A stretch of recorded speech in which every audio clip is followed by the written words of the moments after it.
wish I wasn't sparking like that.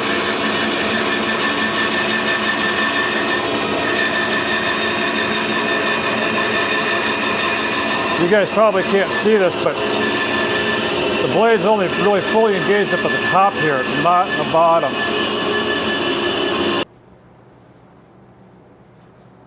Hi guys, welcome to A Cool Dry Place. I'm Joe. So I certainly wasn't looking to be making another bandsaw video this close on the heels of 4 bandsaw videos. But necessity calls. I would much rather be working on these 3 different picture frames. Future video, 3 different picture frames, 3 different ways. This distressed one is for my buddy Clint, and that's what we are cutting the 2x4s up for. I just wanted to clean them up a little bit so we could see how we were going to use them. But as you saw, sparks were flying. So we certainly have dulled that bandsaw blade quite a lot. It might be trashed, it might not be trashed, but that's what I want to investigate.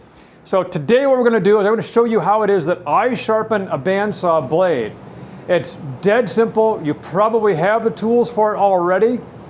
But the first thing is that I want to clean that up a little bit. There is some paint, I think, and some pitch that got on, kind of baked onto the interior of that bandsaw blade and also onto the wheels. So I would like to clean that up a little bit. And I'm going to kind of show you guys what happened or what I'm talking about over there.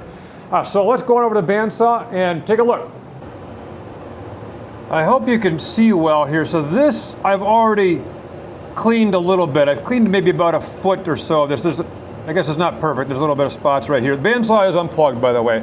This is just some mineral spirits in a lid here. Now this area here though, right in here, I have not cleaned up. I think you can maybe see that it's got this whitish, kind of off-white looking crud here. I'm sure that's the paint that's kind of baked onto the inside of the bandsaw blade. It's really not on the outside. I always see it on the inside or the inboard, I don't know how you want to say it, side of the bandsaw. So we want to clean that up, and it was coming up pretty good with some mineral spirits. I'm just going to tackle that a little bit more, maybe a Scotch-Brite pad. I was using some paper towels, but I'm going to switch to probably a Scotch-Brite pad and clean that up a little bit better. And then also on the wheels, there's I do and have been doing quite a bit of softwood. So a lot of this, like pine, 2x4s, that kind of stuff. And so a lot of this is just pitch that's kind of baked on to the bandsaw blade. And I do not have great dust collection on this bandsaw. Unfortunately, I hook up the vacuum once in a while when I'm doing something bigger, but I don't hook it up for just every single cut. That's something I'm looking to improve, is to get this, improve a lot of things in the shop here. It really needs it. At any rate, I'm going to go ahead and clean up the rest of this gunk off of the bandsaw blade and off of the wheels.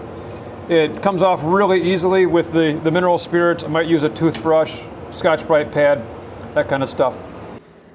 All right, so I got the pitch and the paint and stuff cleaned off of the inside of the bandsaw blade here, and also on the wheels as well. And I want to just show you what I use. It's dead simple. A rotary tool. I'm sure you guys have one or get one. They're pretty inexpensive. I have a grinder bit in here that is like for sharpening chainsaw blades.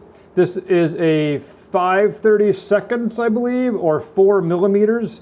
This is a diamond impregnated one here. I think it came in a pack of 8 or something like that. I got off on Amazon, if I remember to and know how to. I'm still kind of new to YouTube. I'll leave a link to it.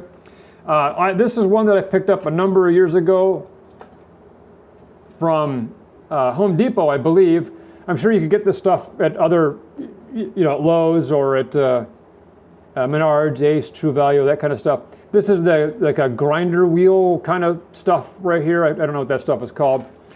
But what I did, I want to show you what I did here last time when I sharpened it last time, is you use the tool, zip, zip, zip, zip, back and forth, and kind of ride off the ramp.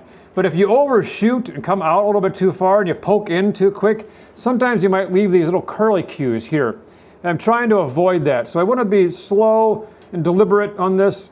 I don't want to try to be, I mean, it seems like a mundane task, and it's not, It goes faster than you think it would, but it is a little bit boring, and so you think that you want to just hurry up and get through it. But I'll tell you what, guys, this only takes about 4 or 5 songs to sharpen your blade up, and I'll bet you by the time that you take off the old blade and put on a new blade and set your guides all up and all that kind of stuff and getting the track right, you could have sharpened the blade that was already on your bandsaw. That's kind of what I take of this. And if you don't know already or you haven't figured it out, I'm a pretty frugal dude. If I could save a few bucks and save some time, I'm gonna do it this way. And I think that this has worked out well for me anyway. So I'm gonna keep doing it. I did add, this is something that I think is gonna help out a lot. I put just a little spring clamp up here. So I just was able to, this one happens to fit in between the guides here, so the blade won't go up and down. This is unplugged, by the way. So the blade won't go up and down because it's kind of, you don't really want to have this creeping around too much when you're trying to grind it. You'll lose track of where you were at. That's the biggest thing that I found was kind of a pain in the butt, was that if the blade is creeping a little bit, I'll lose track of, I was on this tooth or if I was on this tooth or what. And so sometimes you'd hit a tooth too many times, I thought. I'm going to start at the weld. I don't know if this is showing up in the camera very well, but the weld on this blade is right here. This one tooth is a little bit weird looking. I don't know if that's because of the weld or if it's because of this guy right here, but it's a little bit misshapen, but it should still be fine, I would think, for this. The board is just for the contrast. I don't know if I said that or not yet, but the board was just to, there's no special reason. It's just to offer a little more contrast for the camera for you guys. So let's let this rip.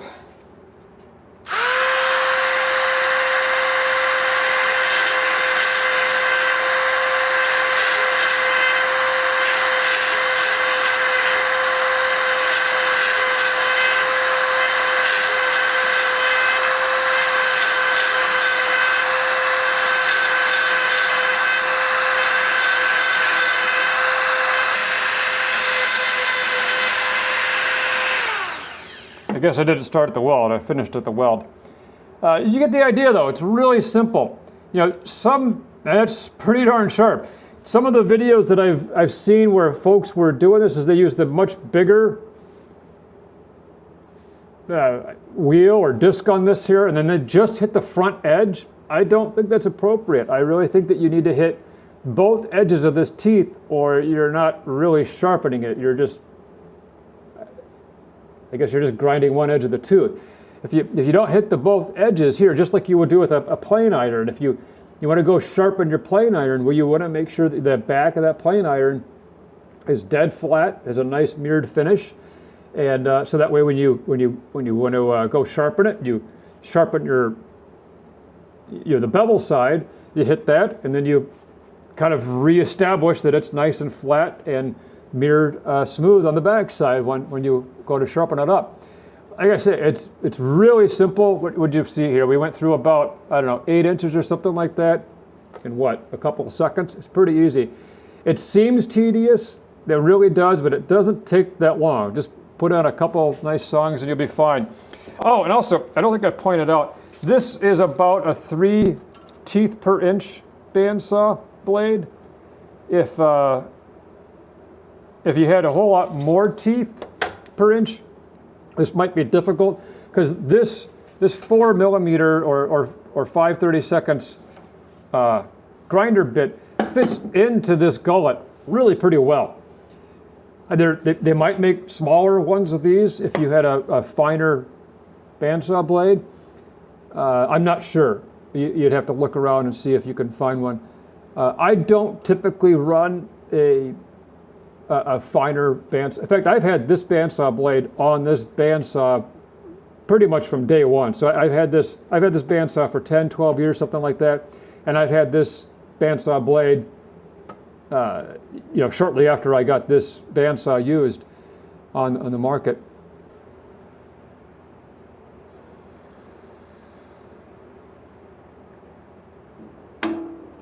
There will be some debris on your bandsaw table, which kind of sucks, but that's how it goes.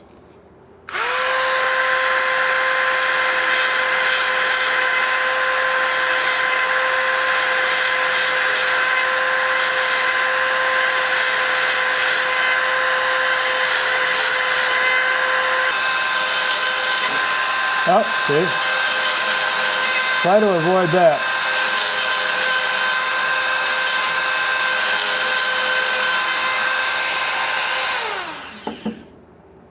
Not a big deal, but it's...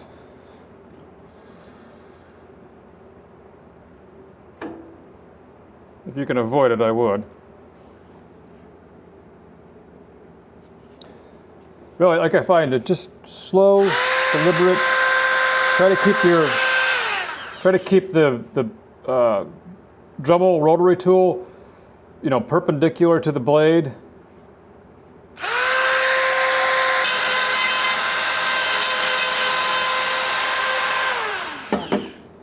You probably see I'm really concentrating the effort, the grinding effort in the gullet. I'm not really trying to polish this or do much grinding to the front of the tooth here, or the top of the tooth. All I'm doing there is just shining it up a little bit to remove any kind of burr that might have been left from this. It's something that's kind of neat too, is that, I think this goes, yeah, so this is spinning clockwise as we're looking at it here. So that shouldn't have, you know, in the gullet here when we're grinding that, it shouldn't actually have any burr coming this way on the blade. Everything should be kind of taking care of itself.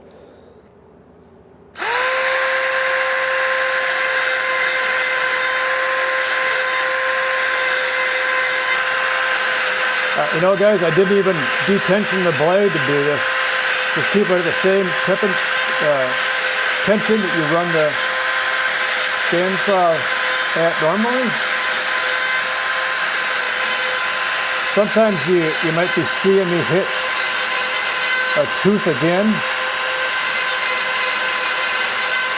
And that's not because I feel like it needs it.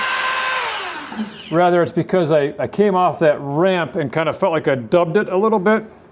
And it came off the front of the tooth, and I feel like I sort of dubbed this edge a little bit, the very point. And so I'm trying to kind of go back over really just the front of that tooth again.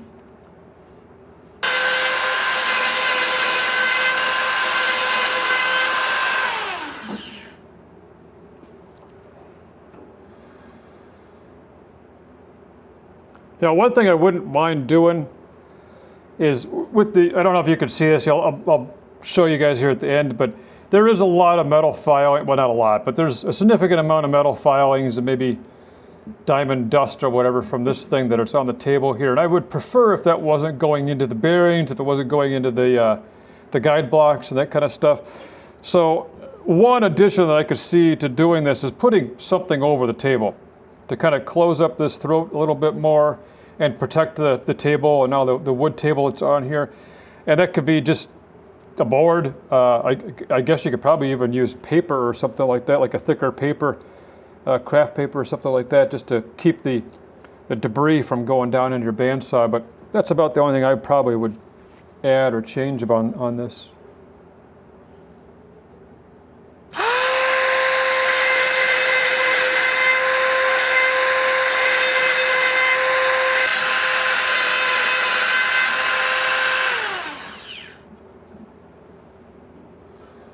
And we're at our mark. And what, about half a dozen teeth to go before we're there? That's our mark right here.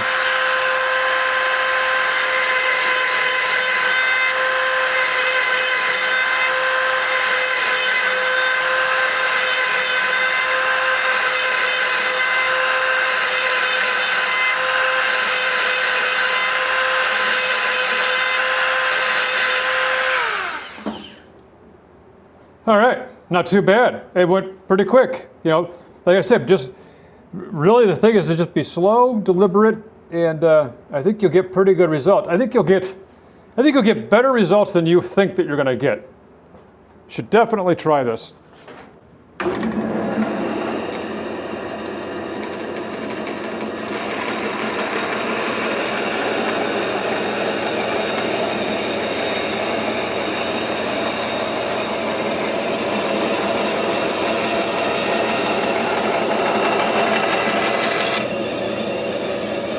Probably could go a little faster, but I didn't. So let's see. This is inch and 3/4. Not the highest, but guys, I don't know what that squealing is from, but that's something else I want to try to figure out. But not today.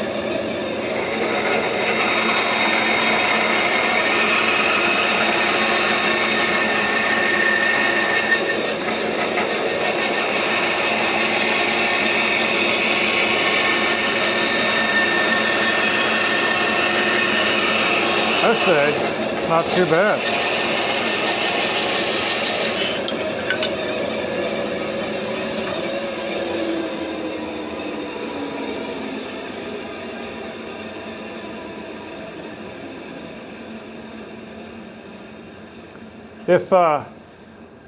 If we had on the fence, it would have been a little more stable, and I could have gone a little bit faster and probably have a little bit better results in this, but honestly, I'm very happy with this.